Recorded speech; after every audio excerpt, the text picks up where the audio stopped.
Hi Chem 240, this is Dr. Ricardo. We're doing the second video actually I think it's the third video, sorry about that, the third video for chapter 20.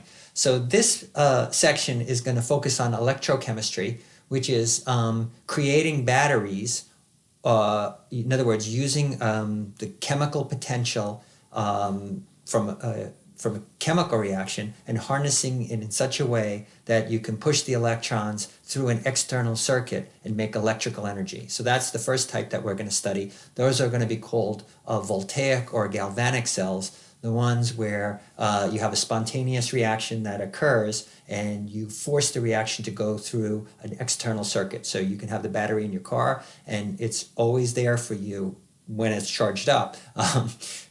Ready to start your car. Okay, so you're basically converting chemical energy into electrical energy. The flip side of that is if you want a chemical reaction to occur that's not naturally spontaneous, you can provide electricity to it and get an electrochemical reaction to go that's not spontaneous. And in those cases, those are going to be called electrolytic cells. So this section is going to focus solely on the voltaic cells, and the next one will do the electrolytic cells. So let's start from the beginning.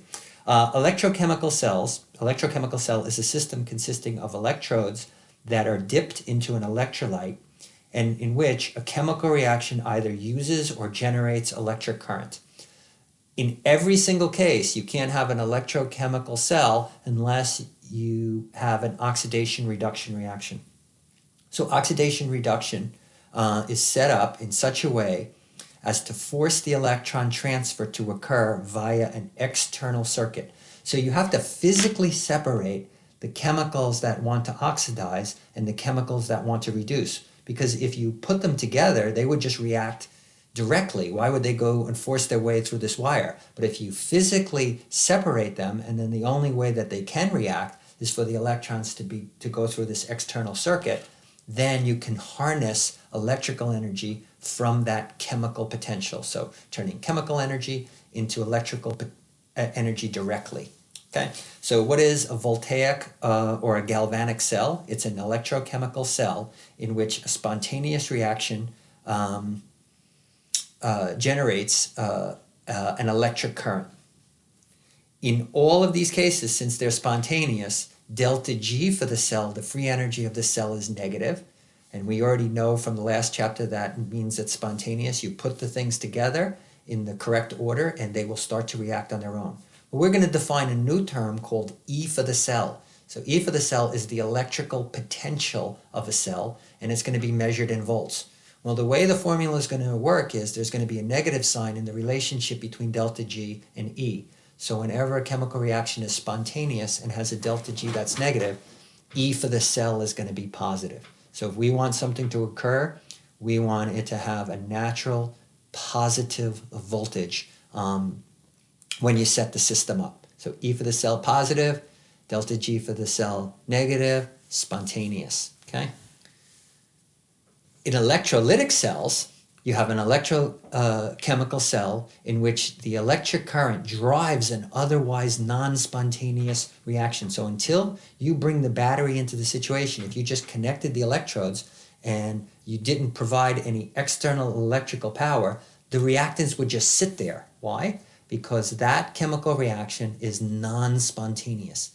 So a classic one that we're going to do here is the decomposition of water electrically, where we're going to take water and we're going to supply an external DC charge to it, and hydrogen is going to be generated at one electrode and oxygen is going to be generated at another electrode.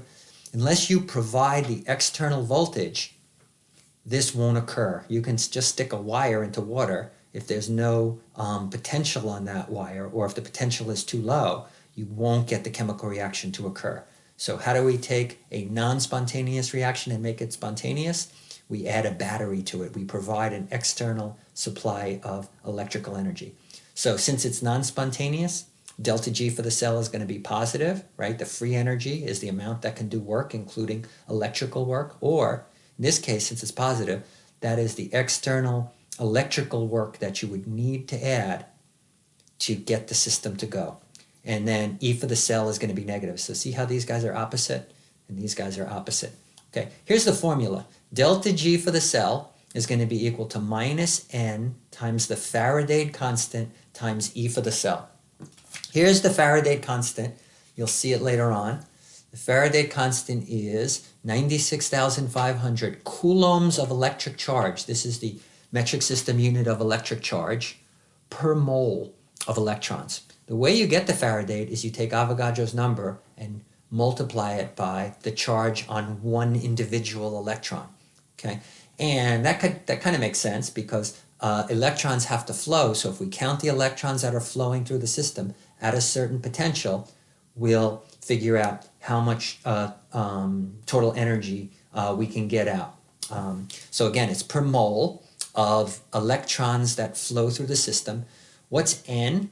N is going to be the number of electrons that cancel out in the unit cell. So when we put the oxidation half reaction together with the reduction half reaction, whatever that overall number of electrons that are transferred from the substance that's oxidized to the substance that's reduced, if let's say that's a 6, then we're just going to put a 6 in here. So it's the number of electrons that are transferred when you write the reaction out per mole of reactant. And what's E for the cell? It's actually the electric potential that you measure on the cell. So this formula holds for both the spontaneous ones that we're going to start with and the non-spontaneous ones. You want to know delta G, you can calculate it from the electrical potential on the cell. So the last thing I want to talk about with the units is another way that you could have done this is you could have done this as joules per volt, okay? So it's also, right, not only is it what you see here, write it on a different post-it. Another way to write it would be same exact number because coulombs per mole actually works out to joules per volt mole of electron. So, and this kind of makes sense because this is in what units? E0 is going to be in volts. So if you take joules per volt and multiply it by volts, you're going to get joules, which is what you want to get for energy. Okay, so again, this is called the Faraday constant, named after an English scientist in the 1800s who came up with a lot of these relationships called Michael. His name is Michael Faraday. So F, sometimes they write a fancy F like this. It's called the Faraday constant, 96,500 coulombs of electric charge per mole of electron that's transferred, or joules per volt per mole of electrons that are transferred.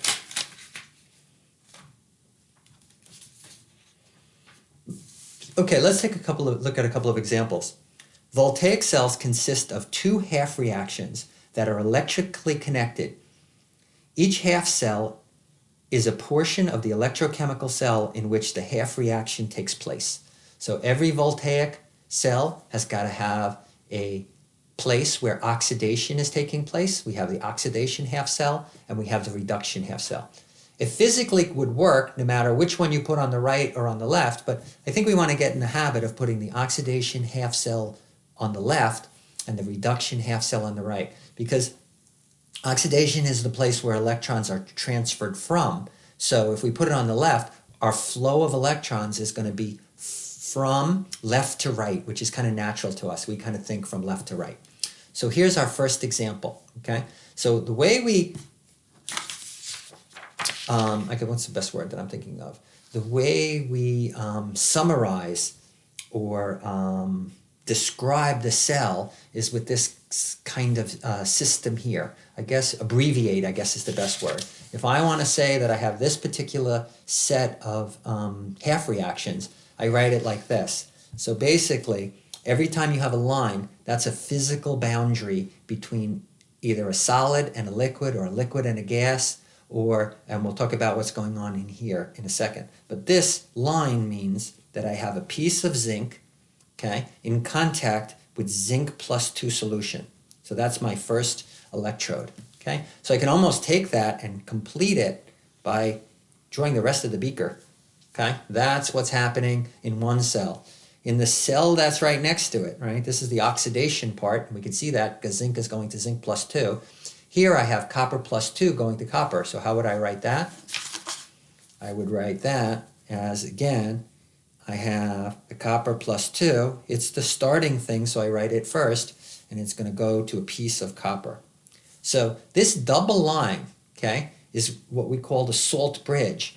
These two solutions would physically have to be separated, right? Because I don't want the two liquids to mix. If I mix the two liquids, the zinc would react directly with the copper plus 2. I want the flow of electrons to go outside and in, so I need to make two separate beakers.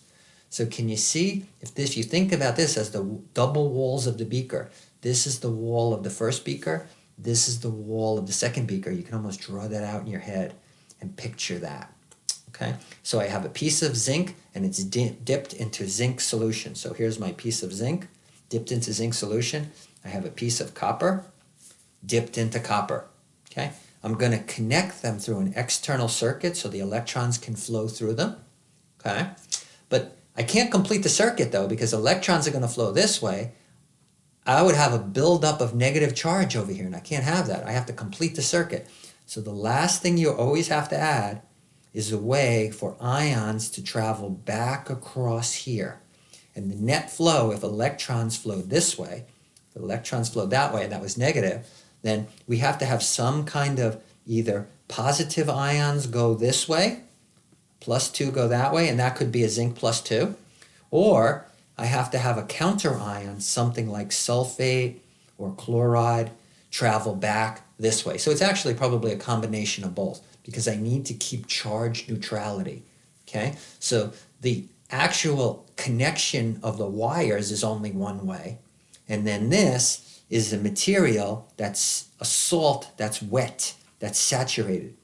You can even take a paper towel, okay, dip it in one of these solutions, dip it in like a salt solution, and just lay the paper towel across, and it would work just as well. It's pretty amazing. Okay, you don't need a fancy type of salt bridge. The salt bridges that you're going to see are going to be, they're glass. There's like a glass U-shaped tube, and they're filled up with salt that's moist. Okay, so there's your salt, and you dip it across the solution, and it completes the circuit. Okay, so let's talk about what's going on. Zinc, I know that, is going to zinc plus 2. I can look these numbers. E0 for this half cell, I'm going to show you where they are in a second, is equal to 0.76 volts. Now this is an oxidation reaction, so if I go to look it up in the book has them all listed by reduction so that we can compare them, right? We wouldn't want to have to make the book twice as long as it is, so we don't list them both ways. So just like with any chemical reaction, if I turn the cell around, I just change the sign. So what I'm going to see in the book is it's going to say zinc plus 2 electrons goes to zinc, and it's going to say negative 0.76. Well, what are they talking about? They're talking about what is the chemical potential of that reduction, okay, reaction. If I flip this around and I get the negative 76 one, if I do it under standard conditions, the little 0 still means all concentrations are 1 molar, all partial pressures are 1 atmosphere. So I don't have any gases. So the only thing that I would say is that this would have to be, in my solution, this would have to be 1 molar zinc plus 2 solution in order to get that potential. I could still get it to work at other potentials. It's just not going to give me exactly that number. And the last thing, it has to be done at a particular temperature. The temperature that's chosen is our usual favorite temperature of 298, which is 25 degrees Celsius, okay? The little 0 doesn't mean 25, okay? It just also happens to be at 25. So let me show you where those are. In your book, and this is for any book, okay? You can grab any chemistry book. They're called standard reduction potentials. They're at 25 degrees. Make this a little bigger. Okay, I'm going to look up the one. They are all written as reduction. Look where the electrons are. They're always on the left-hand side of the arrow. They're always gaining electrons. And this is the experimental value that you would get for each half reaction. Now remember, you can't do a half reaction by itself. It has to be coupled with an oxidation. But if you make one of them a standard, which they did, they made the hydrogen half cell a standard and made that 0, Then what you do is you couple each one of those to hydrogen and see what the experimental voltage would be in every case. So hydrogen is going to be our standard, and we'll see that in a second. But at first I wanted to look up this zinc one. So let's see if I could find it. Okay, I come down here, and you guys can tell me if you see it first. I'm looking for zinc +2. Pretty famous one, so it's got to be in here. Oh, it's the last one written on the whole table. How do you like that? So zinc +2 electrons goes to zinc, and it's negative 0.76. So why on my table do I have it flipped around? Because I want to oxidize it, okay? I want to oxidize it. So flip it around, all that happens, just like delta G, you turn the chemical reaction around, delta G's sign just changes. Here, you turn the half cell around, this E0 is going to change. So what's the column title? E0 in volts. So you measure this in volts. Okay, again, table is called standard reduction potentials. You can grab everything you need from here. It's got to be in this table. All right, so that's where that one comes from. The copper +2 electrons goes to copper is equal to 0.34. That's the E0 for the reduction. Will always happen that E0 for the oxidation plus E0 for the reduction have to add up to E0 for the cell. So my overall cell that I have here is positive 0.76 plus 0.34 gives me 1.1.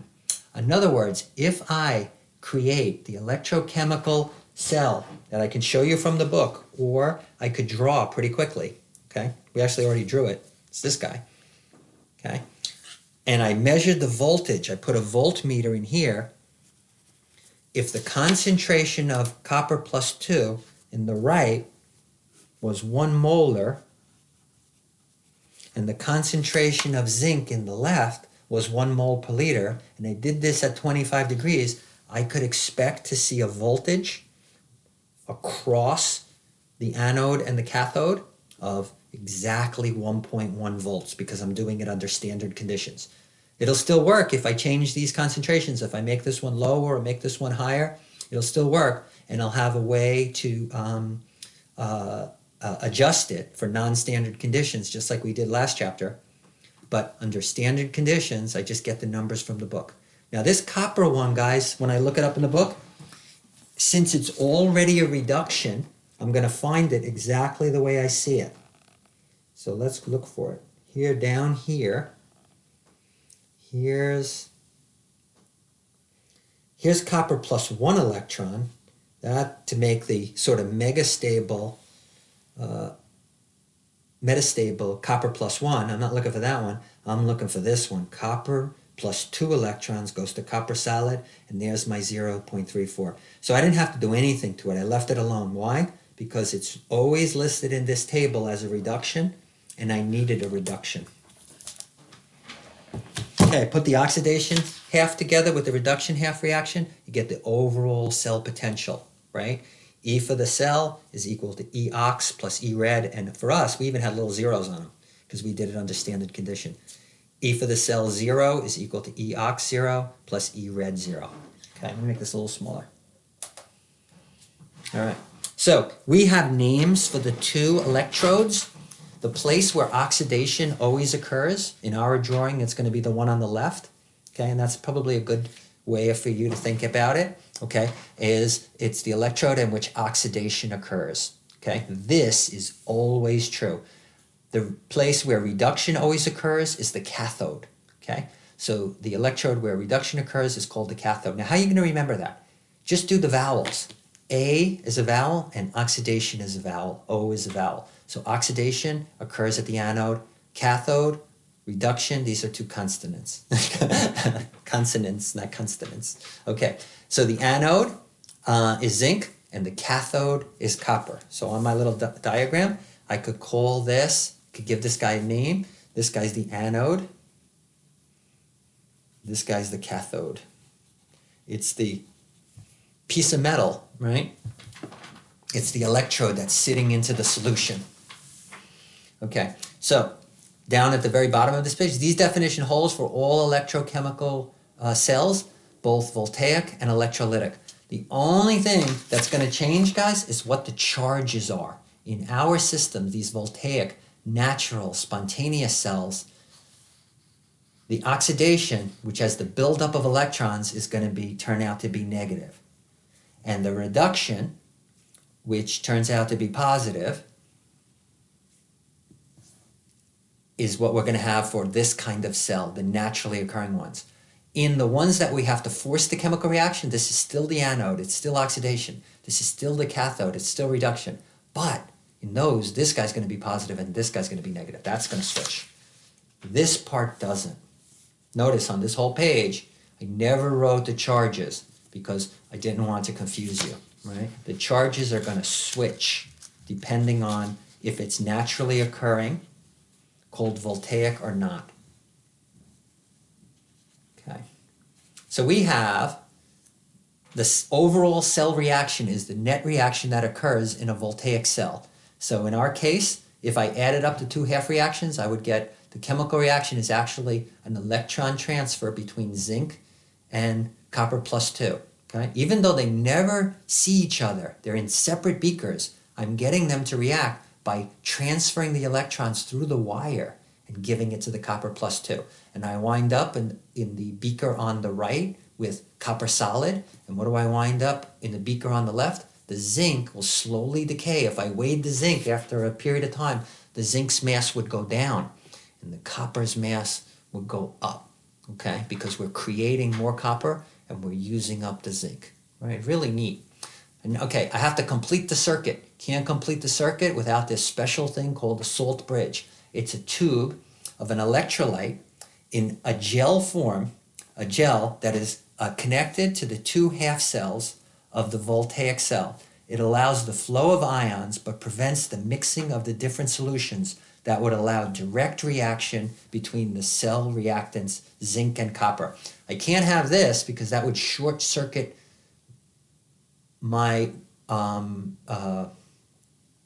my battery, because if these two things could get together, they would just react right on the spot. They wouldn't take the time to go fight their way through this wire, go do mechanical work by turning your car engine on and then making their way back. That's a lot of work. They would just react next to each other. The only reason they're willing to go do all that work is because there's a positive E0 and delta G that's negative, right? So they have a certain amount of free energy that's available to do electrical work in this case, and then mechanical work by turning on your car. So the salt bridge completes the circuit and it allows for electroneutrality. I have to show that I don't have charge buildup on one side or another, that whenever electrons go from left to right, something's got to be moving back the other way. So here's a beautiful version of that terrible picture that I made before. So this is a good skill, being able to sketch these. Okay, so if you wanted to think about this, right, remember my little trick? This was zinc in zinc plus 2, double line, copper plus 2, going to copper. So the first two things are the ones that are reacting. This is going to this, and this is going to this. Always put the one on the left that's converting into the one on the right. Okay, so we're going to make copper, and we're going to use up zinc. So I'm going to go through the whole process in a second, but I want you to, again, one more time, think of this, right, that double line as that double line, the two walls of the beaker, the two glass walls of the beaker. I could just go like this every time, right? Just make my beakers. And there it is. Okay, that looks not that different than that. So right away, right from where you got the half reaction, back over here, the last page, when you get that, think about, okay, this is the beaker on the left, there's the glass, there's the other piece of glass, this is the beaker on the right. And the salt bridge is going to go across them, okay? And this one is going to be connected by a wire to this piece of metal. Okay, let's follow the whole process around. Okay. So what happens is I have a electrode made out of zinc. So a piece of zinc metal, nice shiny zinc. I have an alligator clip with a wire connected to it, goes through a voltmeter, right? If this has any kind of electrical potential across it, the needle will swing over. If it's a digital one, you'll just see, you'll take a reading. Electrons come out the other side of the voltmeter. So the voltmeter is part of the circuit, okay? You could replace this voltmeter with a battery or a car starter or whatever it is. This is the load, right? This is where the electricity is going. It's going to get used up, okay? Comes through here. So the electrons, what's driving this? We'll talk about that in a second. Comes down the other side and goes into the copper electrode, okay? Well, what's driving this is that zinc is more easily oxidized than copper. So the zinc will go into solution, one zinc atom. This is made up of millions of zinc atoms. Right, there's the electrode. So one zinc atom at the surface, right? There they are. They're zinc atoms at the surface, right? You can't see them, they're microscopic. So one zinc atom at the surface will go into the solution, leaving 2 electrons behind. So when it goes into solution, it's not going in as zinc. This is zinc to start with. It's going to go in as zinc plus 2. Let me make it a little bigger so you can see it. Okay, so that's an atom right at the surface. Right? Can't come from the interior. It's going to go in. At the same time that it dissolves, it doesn't dissolve as zinc metal. It dissolves as zinc plus 2 ions. So this is in the solution. This is in water. Here's my piece of zinc. Well, where do the 2 electrons go? If the zinc goes this way, the 2 electrons have no choice but to go into the piece of metal. So they got a buildup of extra electrons. Well, if that starts happening with a lot of zincs, electrons repel each other. So what can they do to get away from this negatively charged area? The only thing they can do is go up and out of the piece of zinc. So this zinc will get a partial positive charge on, negative charge on it. It's called the anode because it's the place where oxidation is taking place. And in this case, for voltaic cells, it's going to be negative for the reason I just said. The zincs have a potential to become positive, leaving their electrons behind. Each one that does that has 2 electrons that go up. So those 2 you think going up here. Okay. Okay, they come through, fight their way through the voltmeter, come down the other side. On this side now, there's nice, juicy 2 electrons sitting over here, ready to react. So what happens? Well, the copper comes along, swims, even though it's not alive, right? Too close to the electrode, smashes into the electrode, grabs 2 of the electrons. Okay, so this is happening at the other electrode. Here's the piece of copper in the other beaker. Okay, so here it is as copper plus 2, and he's going to plate out. He's going to just go right on the surface and change from copper plus 2 to copper 0 and just become a copper atom. And how did it do that? It grabbed 2 electrons. It took 2 electrons out of here. Where did those 2 electrons come from? They came from down this way. So again, zinc dissolving as zinc plus 2. The 2 electrons coming up. The electrons coming down here. Copper plus 2 grabbing the 2 electrons and plating out right on the spot. So they don't kind of form a solid down here. They form right on here. So over time, if I ran this for an hour and I came back, this guy would be less. It would weigh less. I would use it up because it would go into solution, and the piece of copper would actually weigh more. Okay? Pretty neat. And the cool thing is you get nice brand new fresh copper on the outside. It would look nice and red on the outside. Okay? The part that was dipped under the water would look really, really nice and red because it didn't get oxidized. There's no oxygen around. Okay, almost there. I did everything in the circuit.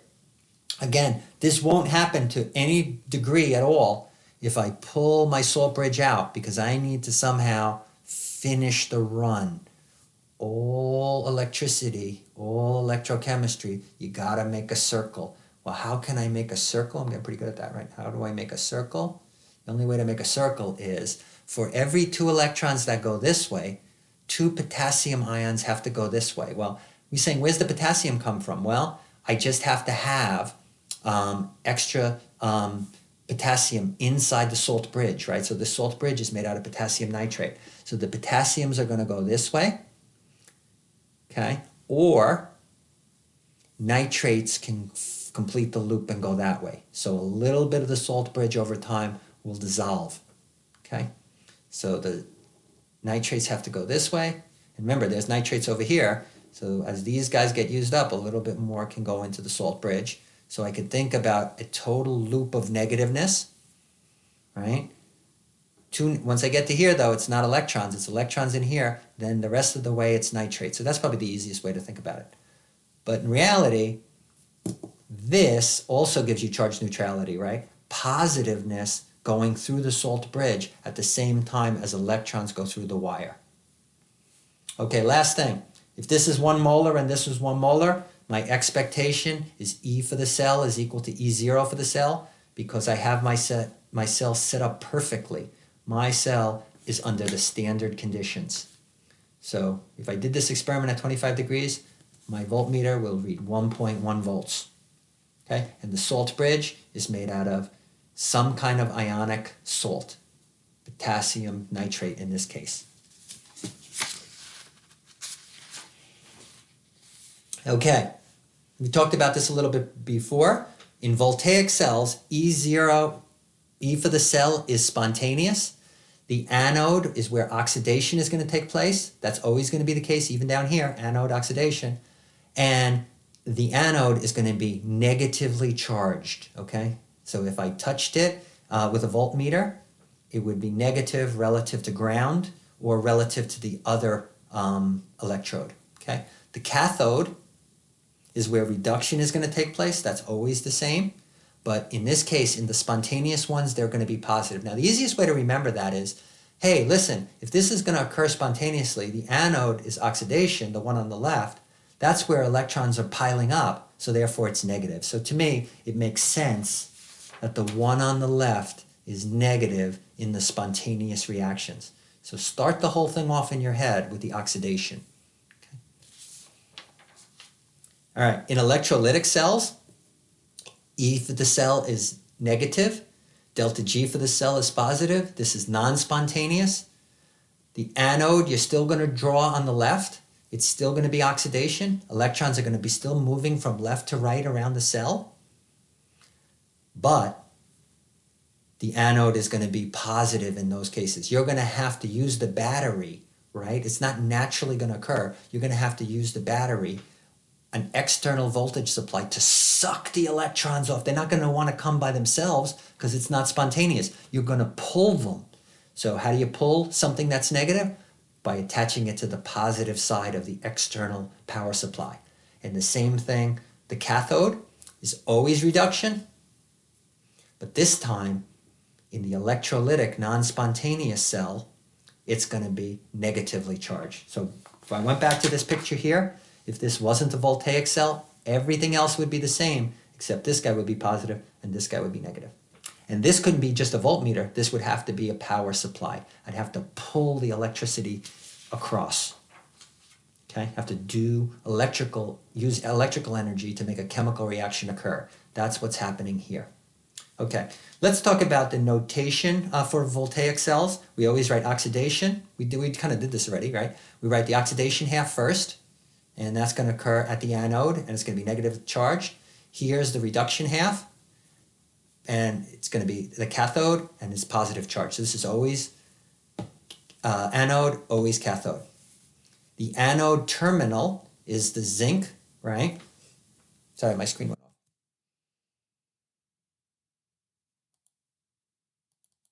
off. The anode terminal is the piece of zinc. The anode solution is zinc plus 2, and that's a phase boundary. This is solid, this is aqueous. On the other side, over here, the copper plus 2 is at a phase boundary. This is aqueous, and this is a piece of copper, right? So we have a piece of copper dipped in copper plus 2 solution, piece of zinc dipped in zinc plus 2 solution, okay? And I like to think of that double line as the boundary between oxidation and reduction happening as the two walls of the two glass beakers next to each other. And you can put them right next to each other.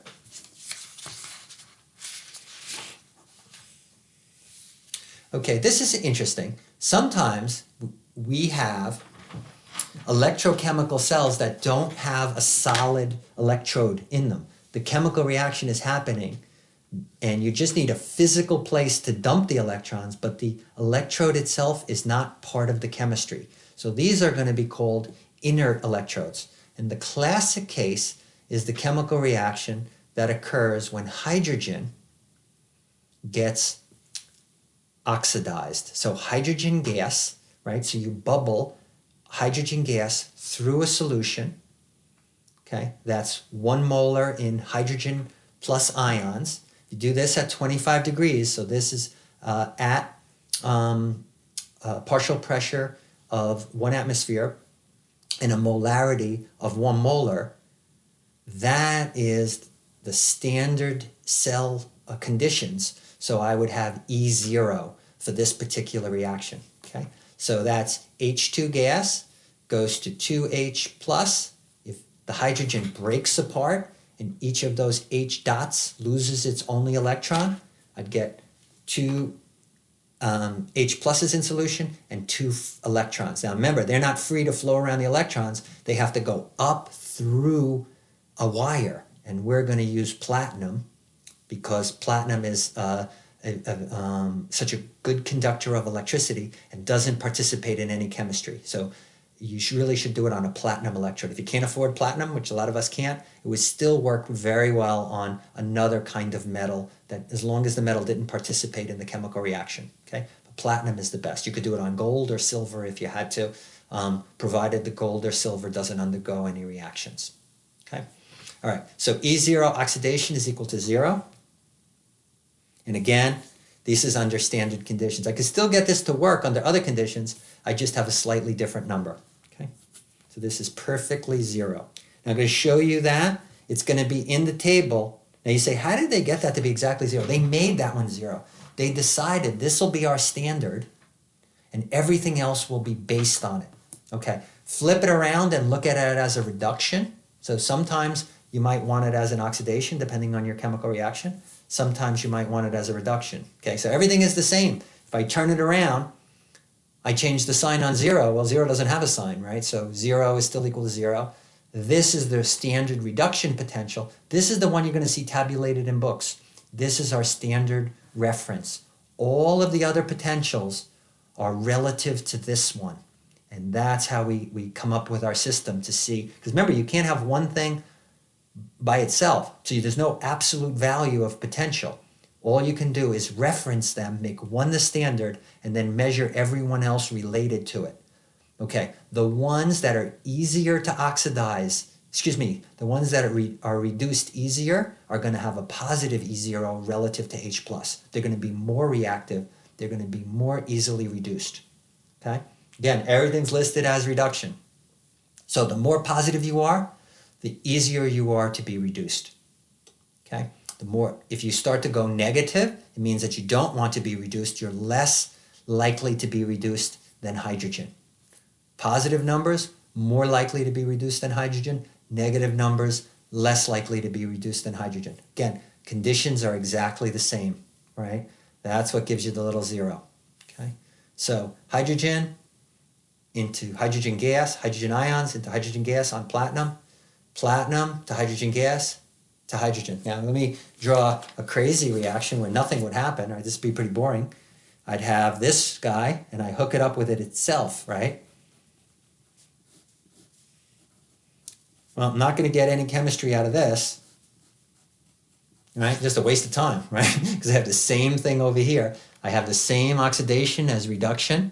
I could set this up and I could get electrons to flow around, but no net chemistry would be occurring, right? On either side. I'd be making it on one side and then using it up on the other side. So kind of waste of time. But again, this is this one here used as an oxidation, right? Where it would lose the electrons. And then down here, here's the same exact thing as a reduction. So you always write, I should turn this one around. You always write the thing that's reacting first so you could see what's happening. So this one I should have wrote it like this. H plus goes to H2 on platinum. Okay, so platinum is just the place where the reaction happens. You could think about it like a catalyst. So this guy's going this way, and this guy's going that way. So you see, the same thing, what's happening on the left is happening on reverse on the right. So over here, I would be using up hydrogen gas. Here, I would be creating hydrogen gas. Kind of neat. Okay, but again, this guy's cell potential is 0. This guy's cell potential is 0. What's E for the cell? 0 plus 0 is 0. Okay, all oxidation reduction potentials are measured relative to the standard hydrogen half cell. We just talked about that. This guy right here. Here it is. 2H pluses plus 2 electron goes to hydrogen. E0 red is equal to 0. Write it out perfectly like that. This is the standard. 1 molar. Again, it wouldn't matter if it was 1 molar hydrochloric acid or 1 molar nitric acid. It's just got to be 1 molar in H plus. Okay, so pH equal to 0, right? And I have to keep the pressure of hydrogen gas on the system so that it was always 1 atmosphere's worth of pressure. And the chemistry has to happen at a physical location so the electrons could travel through that, right? Electrons can't travel through air. We're not getting sparks or anything like that. So it has to happen on the wire, okay? And the wire carries the electrons away. Okay, here's another example.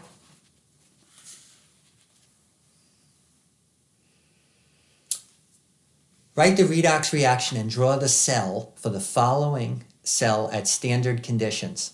So I have, say to myself, I know. Oh, you know what? First I wanted to just show you where that E0 was. Right? So we're looking down the list. I'm looking for hydrogen. Okay?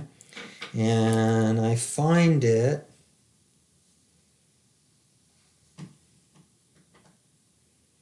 right at the bottom of the first page, which makes sense. It's about halfway there, right? All of these guys up on top are positive relative to hydrogen. So they get reduced easier. So I'd expect these to be leaning towards a spontaneous reaction because they have positive numbers. Everybody, oh no, let's take that back. These are just actually, these are not listed in order, okay? If I put them in order though, anybody who would be higher would be more easily reduced than hydrogen. Get big, a little bigger. Okay, this is our standard. It's only written once. Everything else that's negative, and especially the ones that are very negative, like our friend zinc, okay, those ones will not occur. They're not likely to occur this way. It would be hard for them to occur this way. But the turned around version loves to occur, right? So let's try to find one with a really high negative number. Look at this one. Sodium plus an electron has a voltage of negative 2.71. That's because this reaction doesn't want to happen at all. The reverse one, if you had a piece of sodium, it would love to give up its electron to become sodium plus 1. And that guy would have a cell potential of positive 2.71. Remember, the more positive E0, the more likely it is to occur, the more spontaneous. E0 goes opposite to delta G. Okay, let's take a look at our new example, and I'll show you on the table where they are. You don't have to memorize any of these numbers, you look them all up. Okay. Write the redox reaction and draw the cell for the following at standard conditions. Okay, so right away, I know it's zinc that's being oxidized to zinc plus 2. So I write that half reaction out. Okay? This is going to this. Whichever one is written first is the reactant, and this is the product. So that's a 2 electron oxidation. Okay, on the other side of in the other beaker, right, the double wall, this is one beaker this way, this is the other beaker this way. In the other beaker, I've got iron plus 3 going to iron plus 2. Well, they're both in solution. They're both ions. So that can't happen unless I have a physical place to capture the electrons, right? And that has to happen on a piece of platinum. See, here I didn't need platinum because I could use the reactant as the electrode.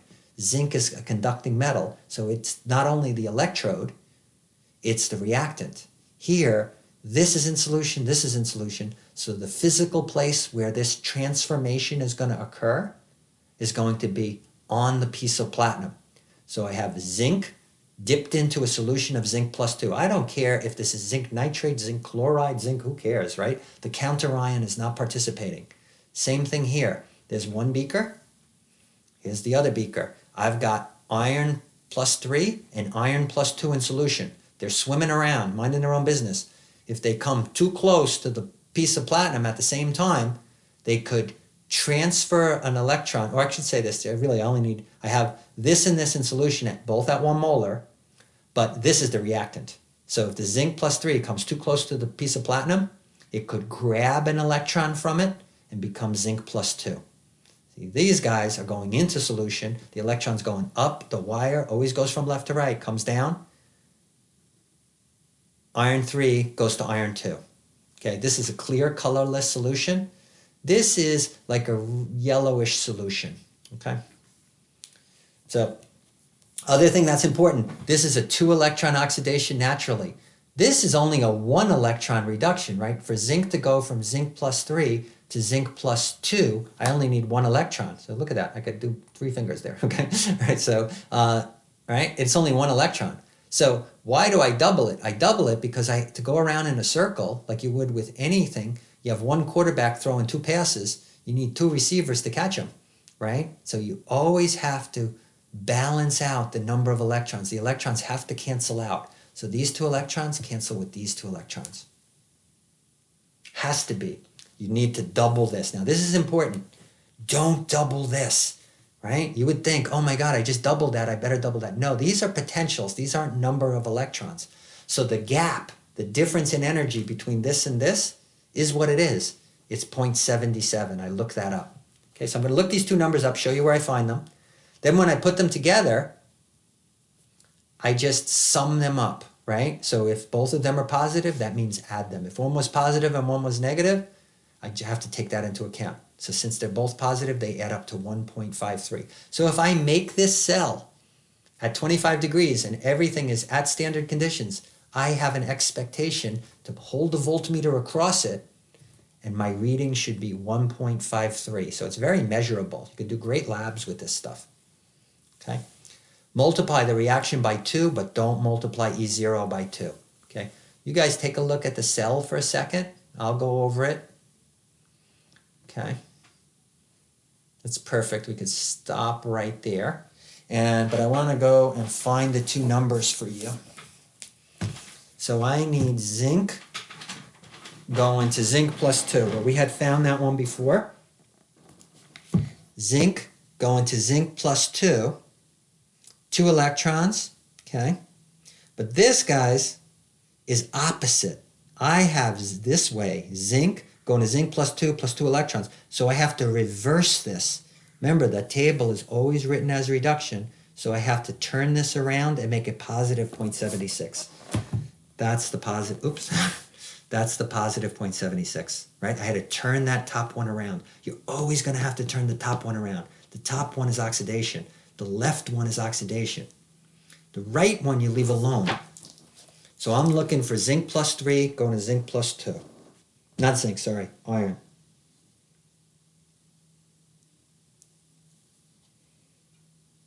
Here it is down here.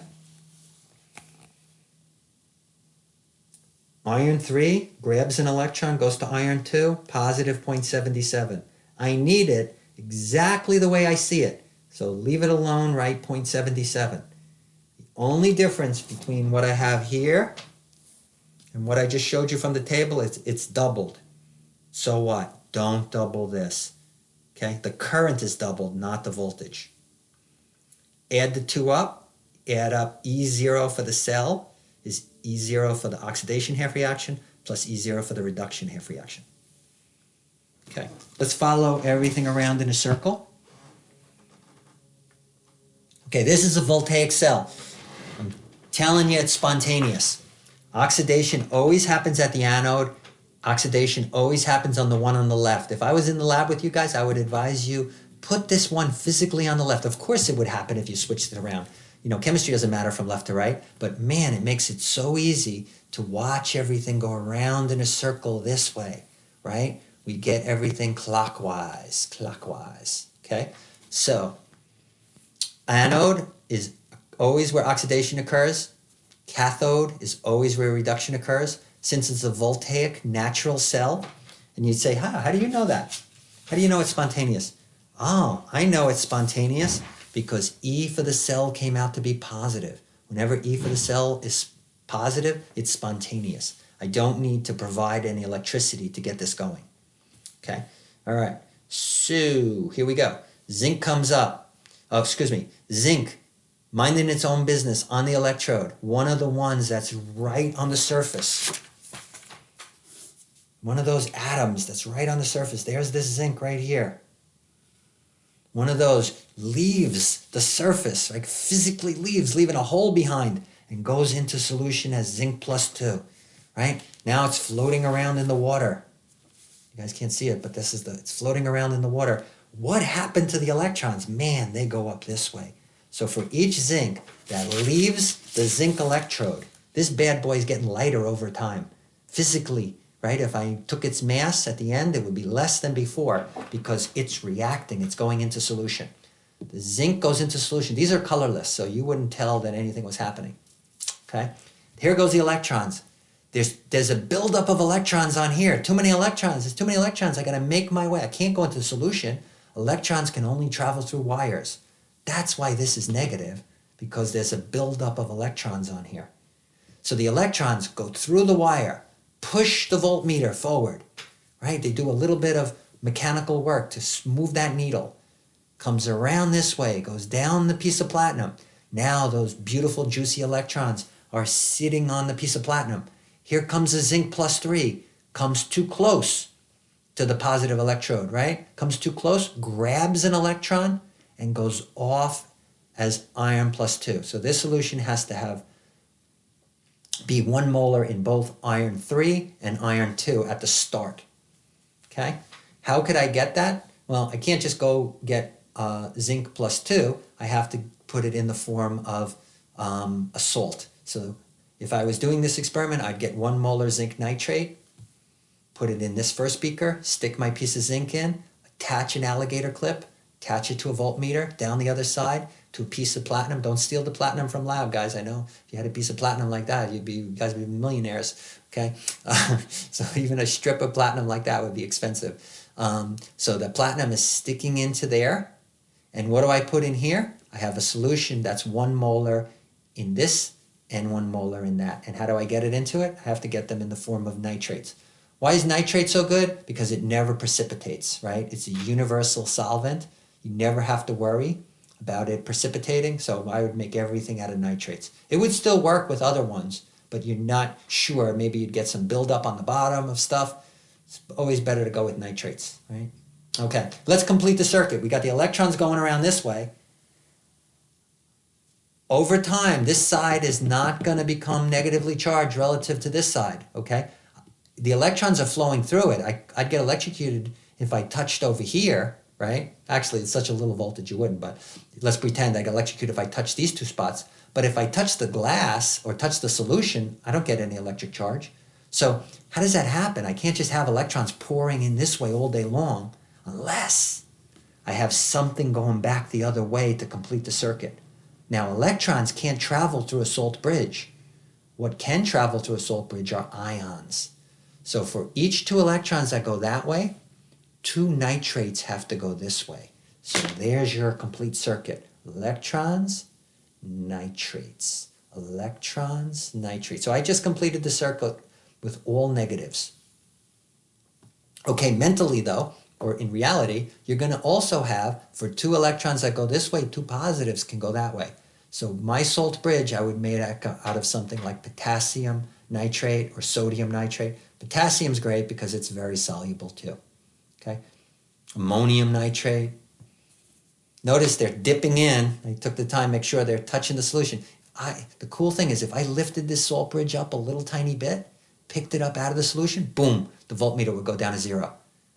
Wild, right? There's nothing, you don't think of this as electrical, but it is. Got to have the salt bridge. Okay, can you see in this picture this thing? I can. Right, when you see that, think that's the left beaker, that's the right beaker, electrons going this way, ions going back that way. Boom. As soon as you see that shorthand notation, think this. It's going to be the same with the electrolytic cells that I'm going to talk about next. Okay, I'm going to read the bottom of this page here, and then that's going to be it for this chapter. So electromotive force, EMF, or the voltage, is the potential difference between the two electrodes. So that's the electromotive force. That's how much voltage I can get out. In our case, the EMF, the voltage is 1.53 volts. It's the potential to do something. I'm going to show you something cool from your book right after I read this. Voltage is potential difference. It's a difference in electrical potential, or you could think about it as electrical pressure between 2 points, where one side is negatively charged relative to the other. The units for electrical potential are volts, and the definition of a volt in the metric system is a joule per coulomb. A joule is our unit of energy that we've always used, and this is per coulomb. This is a unit of electric charge, the metric system unit of electric charge. So there was a nice diagram in your book that kind of gave you an analogy for electrical potential with the physical potential of a waterfall. Okay, so we can think about the force of the water, right? Not the amount of water going on, but the force of the water, right? The potential of a waterfall, the mechanical potential of it is related to its height, right? The higher it is, the more the water is going to fall. And if you wanted to know exactly how much potential, you guys might remember from a physics class, you just take the mass of the water that's coming over. Let's say you had a gallon of water and you wanted to know how much potential energy that gallon of water would be released. You take its mass times the height times the gravitational constant, which is G, which is 9.8. So this, right, is directly related to the height. The bigger the height of the waterfall, the more mechanical potential energy, right, or physical potential energy it has. Well, you see, think about a battery the same way, okay? If we think that the low side is positive, which actually is kind of reversed, right? Usually we kind of think we have everything wired in our house that the negative is grounded and positive is the weird thing. And your car is wired that way too. Your whole car is kind of grounded negatively, and the only thing that's positive is your battery. Okay, so that's why the positive terminal is covered with a piece of rubber where the negative isn't. That's also why when you jump start your car, you need to connect the positives to the two batteries, but the negatives, many times you're advised, don't connect it to the negatives on the battery, actually connect it to the car itself. Find a big massive part of the engine that's nice and metallic, scrape off all the gook on it, right? Because everybody's engine is dirty, and get a nice connection to the black wires. Okay, so red is going to be positive for us, and black is going to be negative. And if we did it this way though, here's my drop. So the higher the voltage, you could think about it as going up this way. And here's the flow of electrons. We're going to follow flow of electrons here like this. This lights up the light bulb. That's the load here. We're banging on the water. We're doing our mechanical energy here. So this is mechanical potential energy. This is electrical potential energy. And this is the load. This is like the voltmeter or the light bulb or the starter on your car. Where's the electric going, right? What's the load? And we usually need a load on there. We don't like to connect the wire as just a wire. We'll get a short, right? We put something in between that has a high resistance. So that's the load. For us, the load in our reactions is going to be the voltmeter itself. The voltmeter has a very high resistance because you want to measure the voltage across the 2 points. So you don't want to have a lot of electrons flowing. You just want a minimum amount to flow. You want to see how high that potential is. Okay. That's exactly 1 hour. That's perfect. I'm going to stop right there. And this is again, the third video for chapter 20. Thank you guys, and we'll see you next time.